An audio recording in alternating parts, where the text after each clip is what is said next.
Mais d'abord, ce jour était attendu par tous les amateurs de pêche en rivière. Regardez ce chiffre, ils sont 1 319 314 à détenir une carte en France. Dans le Maine-et-Loire, la fédération est l'une des plus importantes de France avec 45 000 passionnés. Pour la truite, une rivière, l'Irôme. C'est là que se sont rendus Éric Augon et Olivier Quentin.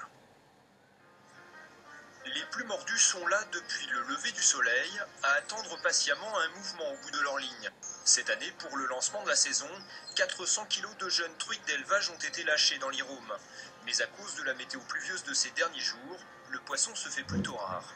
L'eau est trop trouble, elle est trop jaune, elle est trop haute, mais les truites ne sont pas parties. Hein. Elles sont là, mais au fond, collées au fond, et je pense que les prochains jours seront meilleurs.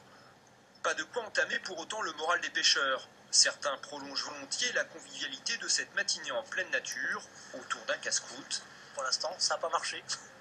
On se réconforte comme on veut. D'autres profitent de ce moment au calme pour se ressourcer. Oui, j'aime bien pêcher, ça détend. C'est mon antidépresseur. Mais pour pêcher serein, mieux vaut tout de même se mettre en règle en se munissant d'un permis. Ces gardes sont justement là pour y veiller. Les gens ils jouent le jeu. Là. Depuis quelques années, le taux d'infraction baisse. C'est très bien. Pour cette première sortie, pas de risque de dépasser le quota de 6 prises par pêcheur. Seules quelques truites se laisseront prendre à l'hameçon des plus expérimentés. En général, c'est la finesse du montage et puis la discrétion du pêcheur quand même. Étant donné que logiquement les eaux sont relativement claires en rivière de première catégorie, ce qui n'est pas le cas aujourd'hui malheureusement. Il faut s'adapter.